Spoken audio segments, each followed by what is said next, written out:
Thanks, Tom. I'm Brian. Been around for a long time, so basically saying, oh, I had my hair cut the other day. I was in Tacoma, where I always go, Korean lady. I'm like, hey, could you take just a little bit off the top? A little bit more? And she goes, it's empty. I started howling. Right? I was like, and then she looks at me like, oh, that's probably not the best word. Right? But it was classic.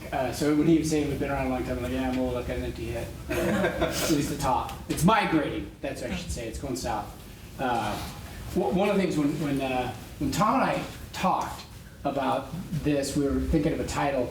We said Mental Toughness for the Entrepreneur just kind of came out. When I reflect on that, it could have also been how not to succeed in business, because I've been there, right?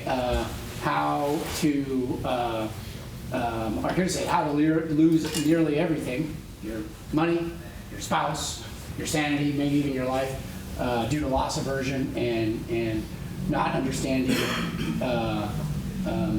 mental skills and how we get in our own way. There's a lot of content in mental skills and what Joe and I teach, but I'll give you two different examples of my experience. Kelly and I, my wife Kelly, we had an import business. We imported Polish pottery, which I now refer to as my very, very, very, very, very expensive unaccredited MBA program, right, that we ended up liquidating, but I still pay for. So I've got that going for me.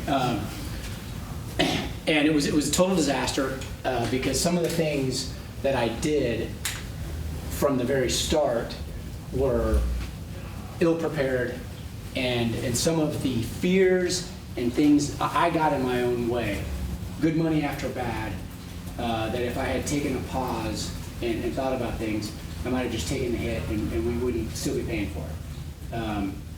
Another thing that Kelly and I have an animal rescue, and because we hate dinner auctions, we put a race together, which happens to be the coolest race in the history of mankind. It's called Unleashed at Stadium Bull, where we race up and down the stairs.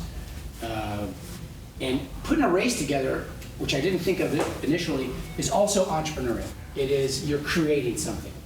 And like everything else that you're going to create, there are things that happen that are unexpected. And one year, every year it happens. There's some train wreck that happens where I feel like everything's going to happen. And people are giving me money, sponsors. I'm driving up on I-5. Kelly texts me, and there was something with the T-shirts that was just blown up. Like we weren't going to be able to give our T-shirts. There was a problem with the guy that we were purchasing from, and I was super stressed. I mean, like feeling the weight of. I had probably $15,000, which to me is a lot of money, of other people's money that they'd given me to produce this race. And I noticed I was like very uncomfortable. But I wasn't road raging, right? Like, and I wasn't saying untoward things to Kelly. I was carrying it. I was capable. And I had this thought, I thought, I don't like this feeling. I don't necessarily like it. I could quit. I could drop it. What would be, I could just say, forget it, we're not going to do the race. And what would be the outcome? Well, at the time we had about 300 people that showed up to our race. And I realized that if I quit, I would steal the joy from the 300 people that did show up to my race on a lazy day in August. And then I thought, I am capable. I'm capable of carrying this without going crazy, without road rage, without yelling at my wife, and I'm also willing to carry it. And then I had this other thought that if all of those people that were capable and willing to carry that ick, that level of discomfort, if they all chose to not do it, if Bill Gates decided not to do that, him and Paul Allen at the very beginning, there would be nothing. There would be nothing. So the creatives, the entrepreneurs, we have a responsibility to hold and carry this difficult stuff, and we have to figure out how to do that, how to manage that, and still achieve our goals. Because 99.99999% of my failures have all been self-sabotage. However, I've usually, in the heat of the moment, have tried to fix blame instead of fix the problem. I should have said, you got a couple of unmedicated ADD dudes that are going to be talking to you. So you should strap in. We're going to go kind of all over the place. But there's a few takeaways I wrote up here that we want that you guys to talk about or to capture, and we'll come back to them. But that's kind of an intro. Joe? Yeah, my intro actually is pretty much the same. I am equally have been around for quite a while, except for I just let it go. So once again, Army dude, 20 years of pretty much the routine Army stuff, back and forth, all over the place, different countries, a couple times in the sandbox, and what I learned during that time is the value of grit, the value of being able to dig deep and find something inside myself, and more importantly than that, to share with others. And what I learned from being around veterans especially, and those who shared my identity of being a soldier, being a service member, it was a common theme. And so as you're looking at veterans in business and looking at the strength, this resiliency, this ability to bounce back and to circumvent challenges, that's a huge part of our upbringing. So as Brian pointed out, we've got a couple of things that we are going to try to stick to today. So two ADD dudes without medicine, we're going to bounce back and forth a little bit, but we think you probably, if you're here as entrepreneurs, chances are you're going to follow along with us in similar mindsets. But we want to hit a couple of really big topics. Number one is optimism. We're going to talk about how to hunt the good stuff, how to look for those beacons of hope, those light sources out there that will help you find your way, and more importantly, the beacons of light, the hope inside of ourselves that are going to help us find the way. We're going to talk about activating thoughts and consequences, these loops that we find ourselves in. Brian's going to spend quite a bit of time discussing that with you. We're going to talk about mindfulness and willpower. And we're also going to remind everybody that there are 3 basic questions we want you all to ask yourselves and each other. And you ask these questions every time you engage with people, whether you realize it or not. One is, who are you? The other one is, how are you? And number 3 is, what do you really want? Now, think about it. How many times have you asked yourself or somebody else that? Especially that second one, how you doing? We ask that routinely. But I want to think about this for a second. Ask that question of yourself right now. And truly give it some introspection. How are you? Somewhere between trying to breathe on Maslow's hierarchy of needs and self-actualization is where you're going to find yourself. And that goes for everyone around you all the time. And that other one is, what do you really want? And think about it. We ask that question kind of superficially, right? Most of the time we talk about what we want. Most of the time we're thinking about this afternoon or that next big event in our lives. Think beyond that. What do you really, really want? And next time you look in the mirror, look that person in the eyes and ask that hard question. Those are the questions that through our longer sessions in training that we love to spend some time on, that we love to help people focus on and figure out. Just those 3 basic questions. And we'll show you the skills to get after this. Okay, yeah, thanks. All right, one thing, I'm just going to do a quick draw. When we're trying to explain what we want to do to other folks, we say it's about moving the entire bell curve of performance 1 quartile to the right or to the left. So you at your worst, protecting. You at your best, power law kind of growth. Now, you at your worst could be from one end of suicidal ideation to fighting with your spouse to wanting to quit to not. Steve Pressfield calls it resistance. If you don't read Steve, here, if you don't listen to books, join the 21st Century, get a subscription to Audible. 2, get The War of Art by Steve Pressfield, great book. So what we want to do is teach people that there are common patterns of thought, normal heuristics and biases that are common, that are super counterproductive. That until we understand that they're common, one, I would have gone to the grave with some of these. when I felt like my mind was spiraling, I wouldn't even share it with my wife. We've been married almost a quarter of a century. But when I learned that there are common patterns of thought that are just natural to the human condition. I mean, UPenn, great school, learning this stuff.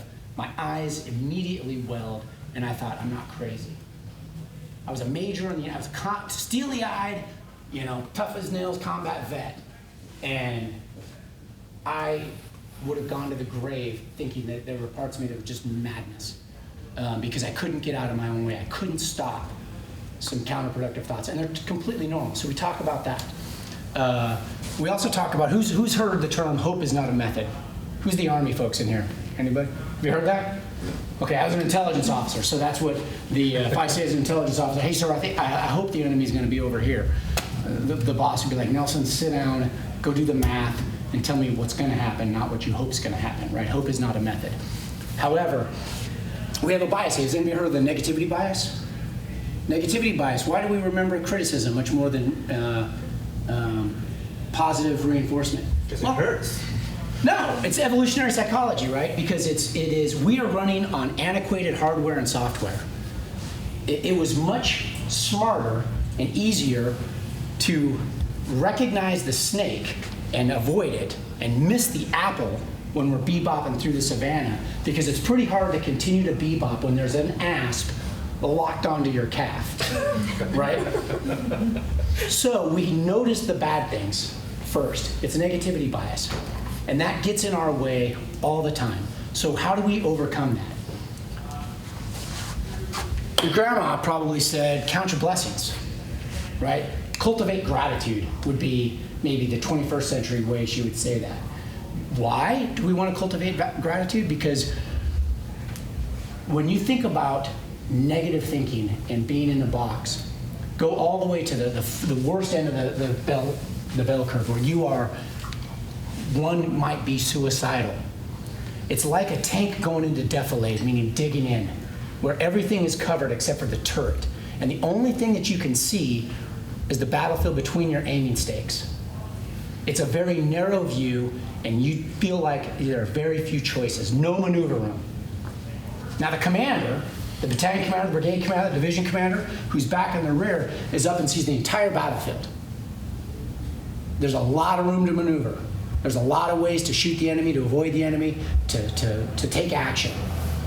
Building optimism is a way to pull back and open your view. It's not Pollyannish. It's not BS. It's building greater connectivity, neuroscience, greater connection so that you have more choices, so that you can breathe and lead and make decisions. And how do you do that?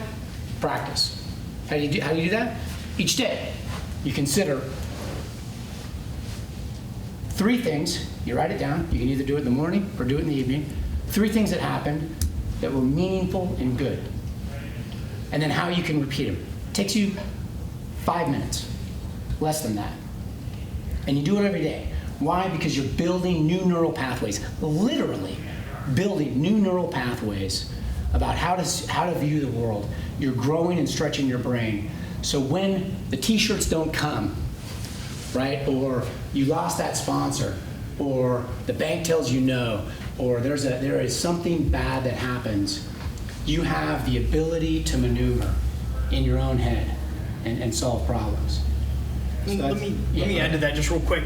And so that is the day-to-day of it, right? When we wake up in the morning and we say, thanks for these things, or we go to bed at night and we say, thanks for these things. But in the moment, there are those catastrophic moments where the t-shirts don't come in, where suddenly the pipes burst in your building, or a big account doesn't come through, and you're trying to figure out how to pay the bills for this coming month, right?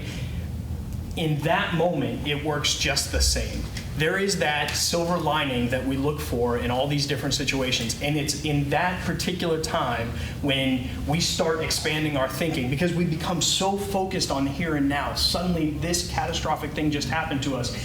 We start to kind of build out from there. We can, kind of talk about some other ways, some other things to get us out of those thinking traps, but one of the fastest ways is to look for the positive things all around this situation. Start hunting the good stuff, literally looking for the positive in it. Yeah. Oh, and the other thing too, if you're ever in that space,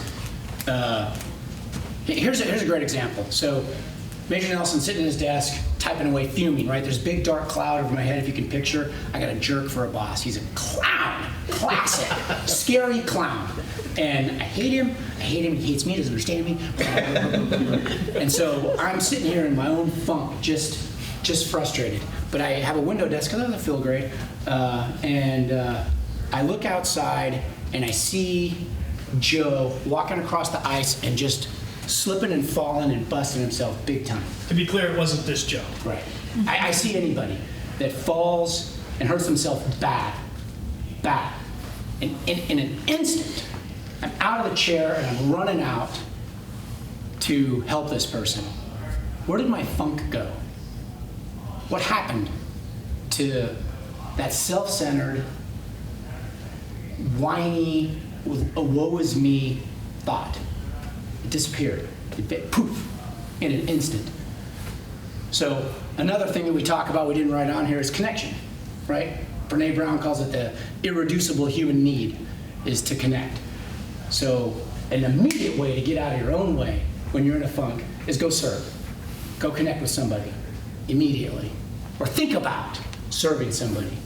And you'll be able to think again. You'll be able to, your catastrophic, narcissistic, self-absorbed, counterproductive, unhelpful thoughts, they get hit with a bazooka, right? They're gone. So, ATC. So this is kind of like the crux, activating thought, consequence. Something happens, Tom calls me and says, hey, I need you to get up here and get mic'd up, right? And I'm like, I can't get there that early, right? There's something. And so I think, Tom, and then I feel something from that thought, and then that feeling drives behavior. Here's a better example. Who has ever gotten on the freeway and someone's cut them off? And then you've said, you're number one, right? in a very passionate way. And then you feel all this disgust, and you might want to road rage up next to him, right? Tailgate him, I'll show him. Now, there was a thought, if you can peel that all back, there was a thought of trespass. There was a thought of something, how dare you? What if I thought on the way to work, the dude cuts me off, it's usually a woman, just kidding. Just kidding! So he cuts me off, and I think, whoa, wow, I was lucky. Or, how about this? Whoa, I hope that dude's okay. Right, I've been there. Like his kid could be sick, his wife could be sick, he could be something. And then think about what do you feel differently in that moment? You probably feel compassion, right? And how much more effective are you when you cross the threshold of the office? When you come into the door having feelings of compassion versus feelings of anger. Those are within our control. How we think is within our control. And how we think determines everything else. It's even scriptural, right? As a man thinketh, you can go from neuroscience to all philosophical backgrounds, all religious traditions, or psychology, and it's all how we manage to think. And that's within our control. That's within our control. One of the ways to look at this, actually, and so it's within our control, and it's within our control to control destiny, or to change the future outcomes, right? Is I think by now we're all kind of familiar with the general construct of our brain, right? We have this little tiny prehistoric piece of our brain that's in there, the amygdala, the limbic system of our brain, where all of those, whether the fight, flight, freeze responses come from, right? It kind of looks like a little almond. That part of our brain is incredibly powerful, and if left to its own devices, can do incredible damage, or incredible good as well. That frontal part of our brain is that newer part, right? It's just kind of been spackled on there just haphazardly throughout history. And that's the part that does all the thinking. That's not the first part to respond. It hardly ever is. And so the analogy I like to use is from a book called Switch, where we look at those two things in terms of an elephant and a rider. And even though the smaller part of our brain, we refer to that as the elephant, it is incredibly powerful. Now, if you imagine a rider sitting on top of that elephant, in the moment, how much control does that rider actually have? Not much, right? When that elephant is scared, it's going to do whatever the heck it wants. When that elephant is excited, it's going to do whatever it wants, unless one thing happens first. That rider properly trains the elephant and designates a path and a system and routines for that elephant. And so this is what Brian was talking about earlier, creating those behaviors and habits around this. So the faster we can get that rider engaged, the second it sees the elephant starting to respond, that's the best time for that person to engage. That's the best time for those actual cognitive thoughts to happen. Exactly, and perfect segue. A couple of things came up on that. So in the Army, when we started training resilience, the old school would be like, was this kumbaya, right? Seriously, bring out the guitar. Bring out the acoustic, we're all gonna hug each other, and we're gonna talk about feelings, right? That's just not real helpful. We're much more of a suck it up cupcake kind of culture.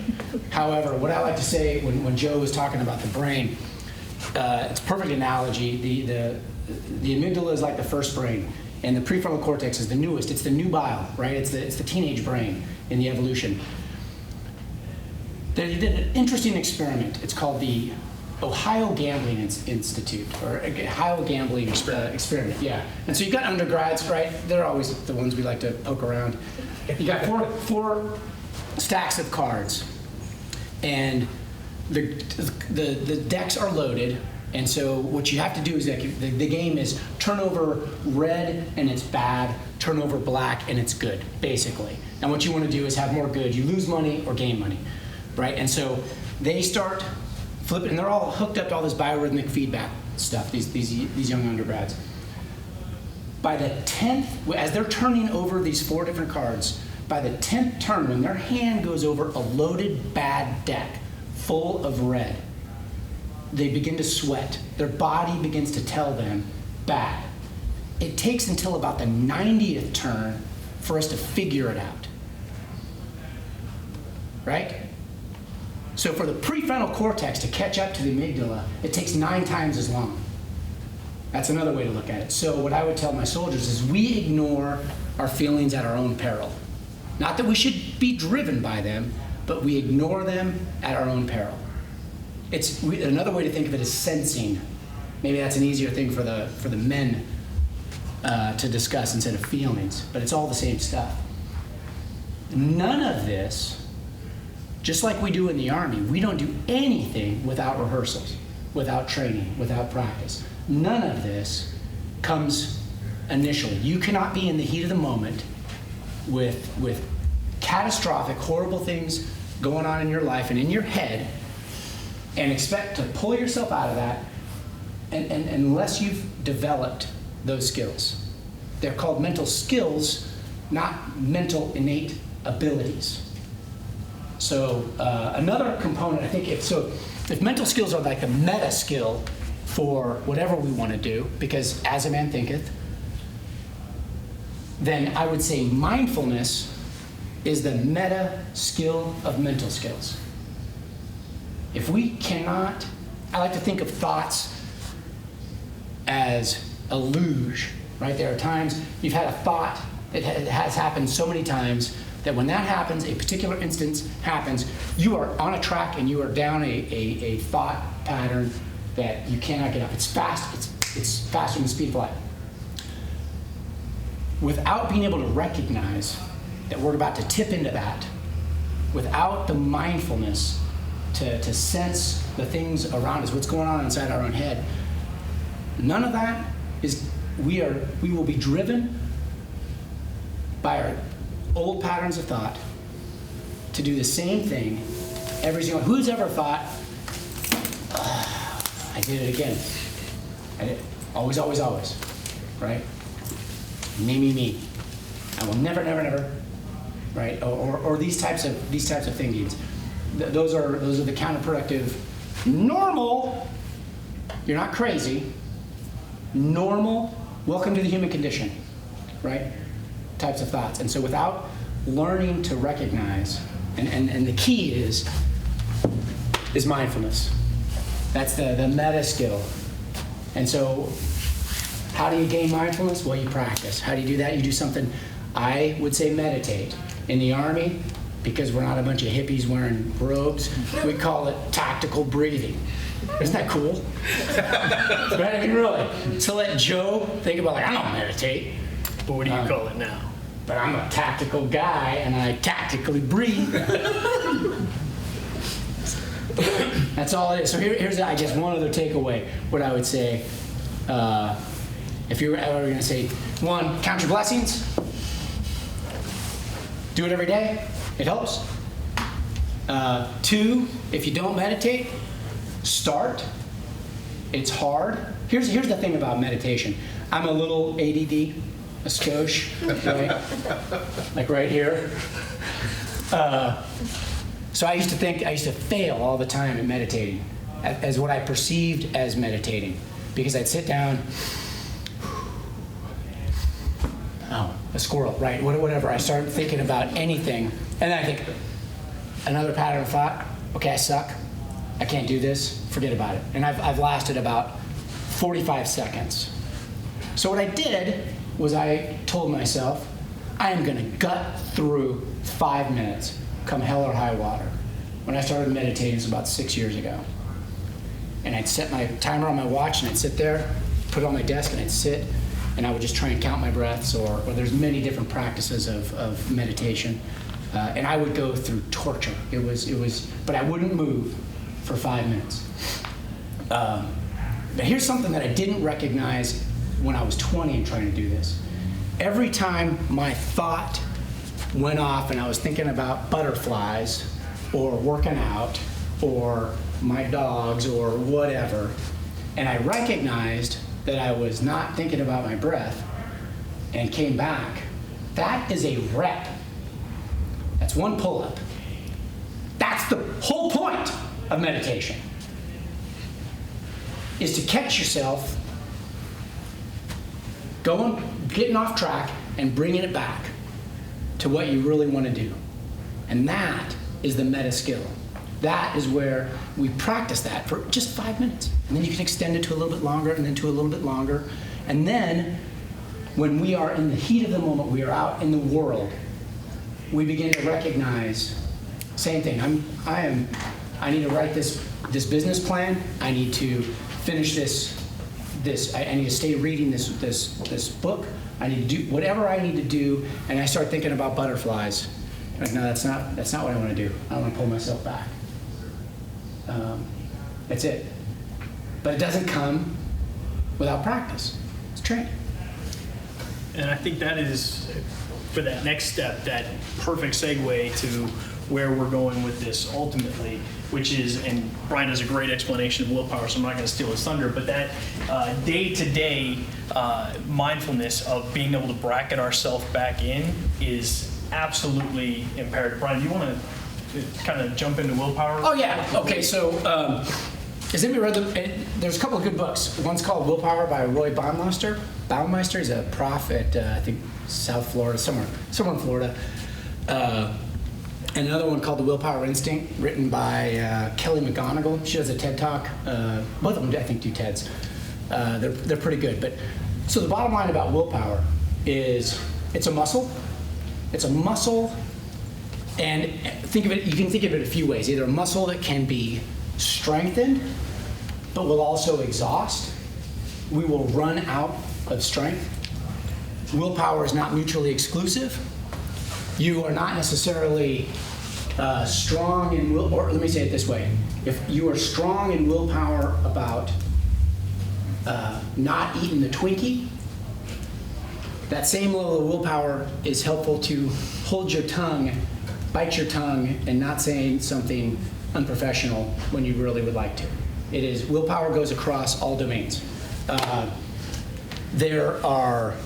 It can be developed, it can be grown, I think, but like squats, or sprints or anything, it doesn't come easy. It takes effort. There are infinite ways that you can develop willpower, even deciding to sit up straight. If you say to yourself that I'm going to sit up straight for the next two weeks, and any time I think about slouching or I catch myself slouching, I sit up, and you do that. Or say I'm not going to cuss. I'm going to pull all profanity out of my language. Or I like to fast. That's kind of a higher order, I think, level of willpower. Or I'm going to run 20 or 10 200s on a minute. I'm going to do wind sprints. Any of these ways to develop and strengthen willpower run across all domains of your life. If you just want to decide to say, I'm going to sit up straight. What happens when they've done a bunch of other undergrads that they've tested this on, they eat healthier. They get their work done more frequently. They drink less. They smoke less. All of these things just by deciding to sit up straight. Is that interesting? And so all of this, willpower, is another component of mental skills, but it's almost more of an outcome that happens by developing these other practices, by developing a practice of mindfulness, by developing a practice of gratitude. Even if you just want to, just the act of saying, I'm going to hunt the good stuff every day, that discipline in and of itself improves willpower capacity in other domains of your life that sneak up on you and you don't even see it. The habit of mindfulness doesn't happen overnight. It's just kind of like getting in shape. You start working out or starting to lose weight or whatever, it doesn't happen. One workout doesn't get you there. But after about 6-8 weeks, all of a sudden you're getting cleaned up and you're like, my God, I've got a trap. Where'd that come from? Right? Oh my God, my pants feel better. It develops slowly, but then it develops across your whole life. An example of willpower, just in my own life, I just started to fast because I got into an argument with my lovely bride on a Sunday at like 1400. I hadn't eaten. We had a washing machine exploded upstairs, and I had to move this thing around. And so I'm in there trying to move around, and Kelly comes in and begins to direct me how to do what I was doing better. And I said something nasty. No, what she said is, make sure, because there was water in there, I was dumping water all over the place. She said, make sure, be careful. And so I grabbed our nice towels and threw them down there. It's like, nah, get the water, nah, right? And I was hangry, right? And I ruined the rest of the weekend. That little outburst ruined the rest of the weekend. And I was thinking about it, and I thought, I am going to be hangry again. I mean, I could always maybe carry around a thing of nuts in my pocket, or a power bar or something. But the chances of me being hungry, of not eating, being low blood sugar, whatever you call it, that's going to happen. So I think the smarter thing to do is to train being a gentleman when I'm starving to death. So I decided to fast, and I have developed a intermittent fasting practice. And funny thing is, Kelly makes dinner. The first day I just skip breakfast. The next week I skip breakfast and lunch, and I was just kind of developing this, right? So the day I skipped breakfast and lunch, and I come home, and Kelly usually had dinner prepared. Well, I go upstairs, and she's still working at the computer, and I look at her, and she's like, oh, I didn't know, you know what I mean? Like, I can't believe what time it is. And I was starving, right? I hadn't eaten all day, and I totally laughed because I was like, perfect, right? This is exactly the training effect that I wanted, is that something didn't go my way when I was hangry, but I had thought, my intention for the fast was to be who I want to be at my best when I'm hungry. Who I want to be at my best when things are difficult. And I was able to do it. And another interesting thing about this is that now when I fast, I usually go to the gym instead of being around the house in the evenings. That's the most difficult time for me, is that meal. I go into the sauna and meditate, and it's easier to meditate. My ability to stay in my meditation is better. Interesting, right? Willpower goes across all domains. My ability to stay hungry, I have a rule now. I don't eat out unless it's planned. So if it's around lunchtime, if I do not eat fat, I do not eat out. I am comfortable being hungry. Now, how does that develop? Well, it manifests itself in numerous other ways that are beneficial to my life and keep me or allow me to reach my objectives and be the man who I want to be, who I am at my best. So. I think that one of the things that Brian's getting to here, because I have to admit, this is the fasting thing and all that. This is on the perhaps this end of the bell curve, right? This is kind of an advanced level here, but it really does boil down to those keeping promises, right? So Brian kept using the analogy of exercising and how building a muscle. Well, we refer to it as a promise muscle. And it doesn't matter what promise I keep. If it's a promise to myself to sit up straight, if it's a promise to myself that I'm gonna go to the gym this morning, if it's a promise to myself that next time my son talks to me, I'm going to turn at him and look at him and engage with him more effectively. When I keep that promise, it's a repetition. Just like any other exercise, just like building any other muscle, I get to exercise that one. And suddenly it begins to snowball because I've kept that one to myself. The psychology behind this is hunting the good stuff, the positivity bias, all these different things. We begin to then grow off of that one. We can step off of that. I accomplished this today. So I've got a friend who is struggling with depression right now. She literally, to get out of bed in the morning is next to impossible for her. Her promise that she's keeping to herself is get to the car. That is all she has to do, that first promise to herself. And by doing that, literally by sitting down in the car and cranking the engine, it's already one promise kept. How much easier is it to keep that next promise? Just to get to work, just to get to lunch. Every single day every single move is a promise to ourselves. Yeah, everything's contagious. Everything is contagious. Like when you're in a funk, let me say, when I'm in a funk and I go into the office, I can spread my funk like I've got a grenade launcher. And I can ensure that everybody's in a foul mood. In short order, right? But also when I'm on fire and I'm excited and I've got an idea and we're gonna be doing something, I can build other people in my organization. We all do. Everything is contagious. So be careful of what contagion you're carrying. There's so much of what mental skills do, but I kind of want to bring back real quick to how we get in our own way and how all of it was within our capacity to get out of our own way.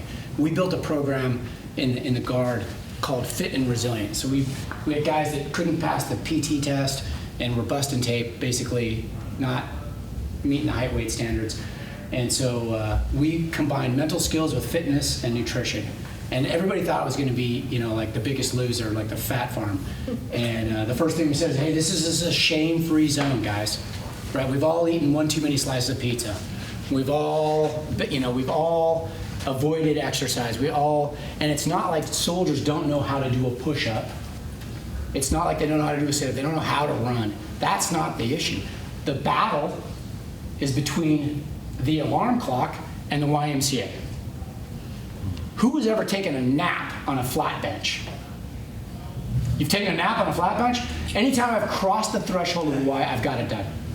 But there have been thousands of times, well, maybe not thousands, a lot of times, where I've hit snooze, where I've said it's rainy outside, or I'm a little tight, whatever. I justify my choice to be inactive, right? To not live up to who I am or who I want to be. The battle is between the fork and the mouth, right? Or the battle is between what you put on the fork and in the mouth.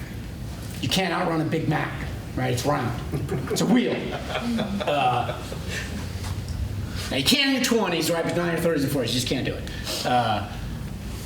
But what we saw when we talked with these soldiers about mental skills, we did a little bit of fitness, a little bit of nutrition, and almost all the content was mental skills, and recognizing that shame doesn't help at all. It hurts, right? In fact, that's a huge, Brene Brown. It's a killer. Guilt's okay, shame's terrible, right? I did something bad versus I am bad, or I am worthless. That's not helpful at all. But a lot of what we talk about in mental skills is self-awareness. So we begin to learn the human condition, who we are, what are the cognitive biases, what are we stuck with, what's this antiquated software and hardware, how's this getting in our way? It helps us learn what our values are. We all have institutional values, but what mental skills teach us, one is, what are my unique values? What are my unique strengths? And then how do I keep those promises? We teach you how to chalk block a counterproductive thought. Hold it in place. Hold it in place and begin to think about something differently. You have choices. It's like extending that opportunity to breathe and choose. From there, we are exercising our promise muscle over and over again. We keep those promises to ourselves. And the outcome of all of this, when we aggregate keeping thousands of promises to ourselves, what do we become? We become men and women of character. And men and women of character is the objective, because what that equals is a leader, a business owner, a good student, a good spouse, a good parent, a good whatever. We say in the Army frequently, integrity, people ask what their value is, it's like integrity. And I always kind of step back and think, really? What is it? Integrity? Integrity's glue. Do you even know what you're holding up with that glue? Do you even know the rest of the values that you are? Who are you? I don't believe that integrity is possible without knowing what's inside the bucket first. Does that make sense? What is integrity? What's the root word of integrity? It's integer, which is what? I'm not a math guy, but what is an integer? It's a whole number, right? It's the whole. That's what integrity really is all about. It's being whole, being true to yourself, being consistent and whole all the time. And so we've got about 15 minutes left, and kind of wanted to have a little bit more of a conversation than this. So just wrap up real quick. Yeah. The 4 things we told you, 2 unmedicated ADD dudes here to have a conversation with you. The 4 things, and I think we've covered them, is optimism, hunting the good stuff, whether it is the day-to-day and designating a path of where we want to be and how to get there, or in the moment when the stuff hit the fan, figuring out how to be the best me I can be in the moment. That's hunting the good stuff. And remember, hope is not a method, being optimism and looking for the good stuff is. Activating thoughts and consequences. It's a cycle, and we kind of went over it really quickly, but that activating thought is the activating event, rather. It could be anything. It could be the phone call you get right after leaving here. It could be prior to coming in here. It could be any number of things. But those thoughts and consequences, those thoughts lead to feelings, feelings lead to consequences. Mindfulness, we covered in quite a bit of detail, but really that is thinking through and being solid in thoughts and the way we are, the path we're setting up for ourselves, and willpower. That is getting as many reps on a promise muscle every day as possible and sticking to it. And some people will tell you you can stick to it through sheer grit. And for some that works. For some of us, it is literally a moment-to-moment decision-making process, in-the-moment discipline. Right. And so, with that being said, what does this have to do with entrepreneurship? What do you think? Why are we here? Why did Dr. Cool Jam invite us here? Go ahead. I think the biggest challenge entrepreneurs have, the thing that stands in their way, is themselves. You know, it's just, and the whole thing is a character building exercise. Right. The whole thing, the whole entrepreneur experience, Yes, right? Yeah. From what moment do you begin getting into that character building? What do you think?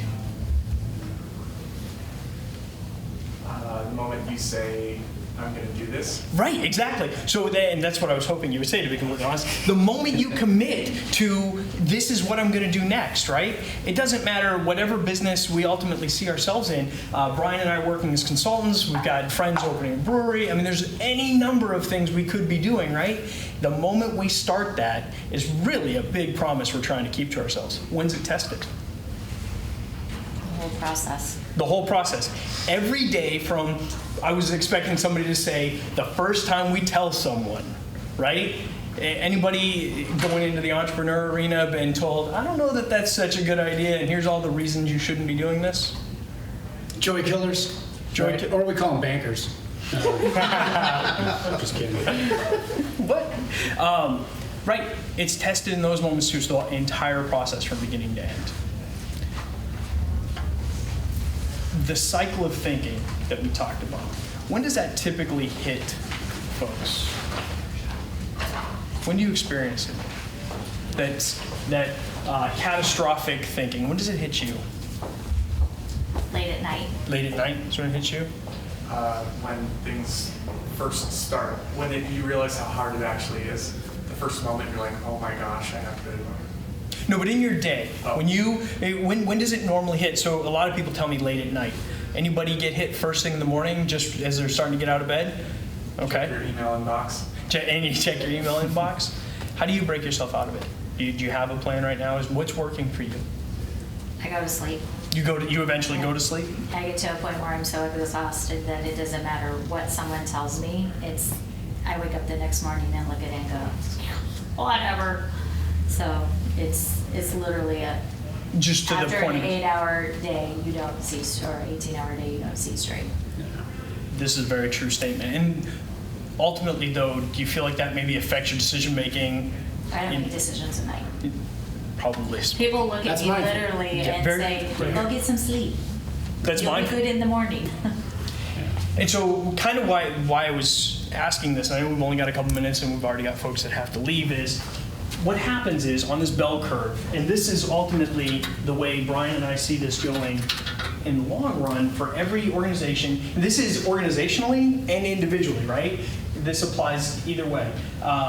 This is the way we ultimately see this process working, is moving the entire thing not only to the right, but decreasing those number of times where individuals on the left end of this, and literally, I did some real quick math the other day. In a room full of 100 people who represent all of America, there are about 13, if we could boil it down to 100 people, there are about 13 suffering from either depression or anxiety. 6 of them have been binge drinking. About 4 are contemplating suicide.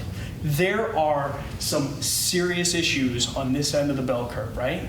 But there's also folks operating really well at this end, doing those things that are mindful. I don't make decisions at night. I know how to check my inbox, and I know how to defeat this in the morning. You're already doing a lot of this, right? Maybe you're operating in this range right here most of the time.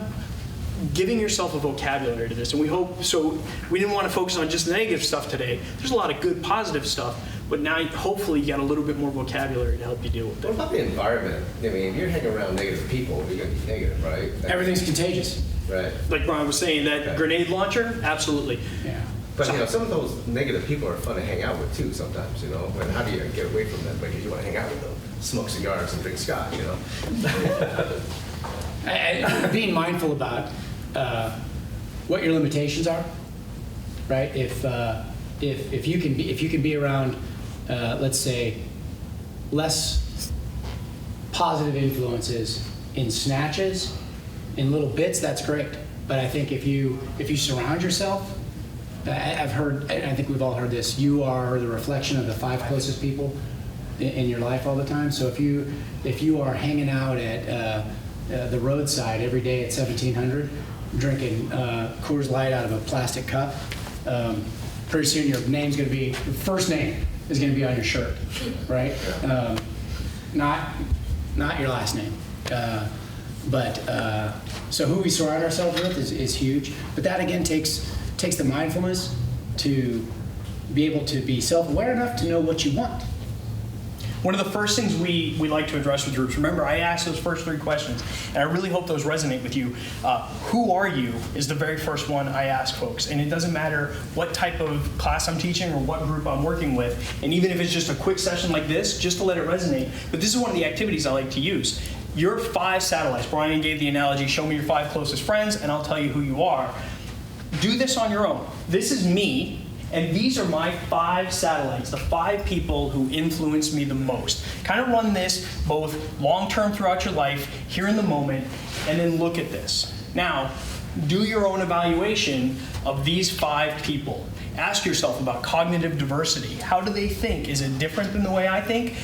What's their life experiences like? Are they different than me? And, to Dr. Cooljam's point, how toxic or beneficial are these people in my life? And really, this may be that time to kind of reposition my satellites a little bit. That doesn't mean it may be a family member that you don't have a choice, or a longtime best friend, or somebody who truly needs your help in the moment. We spent a lot of time talking leadership stuff. So Brian gave that analogy of that rut with the bobsled. One of my favorite analogies off of that one is be the rock in their rut. When I'm talking leadership, you've got to be solid. You've got to be the one thing that's in that rut that's going to push the person out. And so this may be a person who genuinely needs your help. I was talking about my friend with depression, right? It's those little conversations we have. Maybe not if I was surrounded by those people, it might affect my life. So I kind of have to take a picture of what's out there and who's influencing me. One thing, real quick, when we talk about this bell curve, I think, especially individually, we all have the capacity to be on the left or the right, and it happens all the time. And what we're talking about fundamentally is to move the left side to the center of mass so that you're safe. Even in your worst, you're safe. And then when we talk about you at your best, when you begin to exercise your strengths, recognize who you are at your best and how to achieve that, that's where that power law crazy growth comes from. But it's kind of like protecting your 6, right? So that you don't focus on your weaknesses to make money, but you want to cover those Achilles heels so they don't kill you. They don't absolutely hamstring your achievements. But then learn to develop the strengths that you have that are unique to you, that align with who you are at your best, your values, and that's where we explode into a contagious force of good, right? A creative, somebody that's going to make a difference. It's going to, I like to say, move the ball forward, right? Or Jobs said, make a dent in the universe. Those types of things. We can't do that until we know who we are and what we want, and protect ourselves from ourselves at our worst. Do you guys have any? Are there any questions? Questions before we wrap up? Comments, war stories? How do you see this applying? We got like 2 or 3 minutes left. I just want to ask one question to the audience. How do you see this applying to you? Any of the stuff we talked about here, can you apply this? Is there anything we went over today that you think you'll be able to walk away with and actually use? What might be something? I think part of, for me, is probably, goal setting. I mean, I can be pretty mean. I think being in the military is, you get that DNA in you, and you're kind of like, you just did that. I bark order. I have karate chop. It's like you do this. 400 point. And my wife always says, stop barking orders. Say please. Please. There you go. There's your promise right there. And it's just it's very hard. And also, I've made a couple notes. It's wonderful that we talk about the 4 takeaways today. And I wrote down, it says, that's great. But I've noticed other people that there's other things that happen, negative talk about them. For some reason, they have this Gore-Tex skin. It looks like you just bounce off of them, but they can still breathe. And that's the things that I struggle with, because I'm like, I take it personally. It's like, why don't you want to be on my board? I'm cool. You should be on my board. Tom, just what a lot of that is, we didn't even discuss it all, but we call them icebergs. Yes. In this language, deep-held beliefs and values below the surface that sometimes get bumped. Like when we had an unusual reaction to a circumstance. For example, if I hear a well-played national anthem, my eyes mist every time. I can't help it. It happens. Why? If I peel back that onion, a deep held belief is I'm a patriot. I love this country. I love like the idea, the beacon on the hill, all that stuff. I deeply believe. It's not. I don't go around. It's not prefrontal cortex. Not top. I don't think about that all the time. But when it bumps up against me, when that iceberg is bumped, I get a reaction. All of our thinking traps are tied to our deep held beliefs and values, and some of those are good, some of those are bad. Has anybody? One of my strengths is humor. I like to joke around. Has anybody yet? Well, I'll say I have been in places where someone has said something and I've laughed inappropriately. Right? I'm the only guy laughing. That's another example of something hitting an iceberg. But when you talk about goals, the other thing that we do is you can't set goals until you identify your values. You can, but then you'll do things like I did, that left the Army, went out into the business world, and started peddling propane and worrying about margins that I didn't care about. Or you go to law school and you find out you don't want to argue, right? Or you get a PhD in something that you don't care about, right? Until you know what you want, who you are, what you deeply believe, then you align your goals to those values, and then you exercise the mental skills to keep those promises, and then things begin to, the tumblers fall together. But I think we frequently, I was probably 30, 31, out in the business community as a part-time soldier when I finally recognized I was happier on the weekends at drill than I was peddling gas, making money. And I ended up going back. I went back to the military. So to figure out those values, sorry to interrupt you, Yeah. Brian. To figure out those values, Google Values in Action Survey. This is one of the tools we use. And Brian's obviously is zest. My fourth value is zest. Brian's number one is zest. And what we find is that these things, when we do them, are what strengthen us. This is where we get our power from. From some people, it's connection. Figuring out those values, this is one of the tools to doing it. And so we'd encourage you, as soon as you get a chance, kind of take a look at that. Yeah, values in action, strength, signature strengths. Yeah. As well, that's another key word. Takes you about 20 minutes, so I think we're. But yeah, we're I think a little bit over time right now. So Thanks, guys. That was great. Thank you. Thanks for the compliment, Joe. I'm not a dog. It took me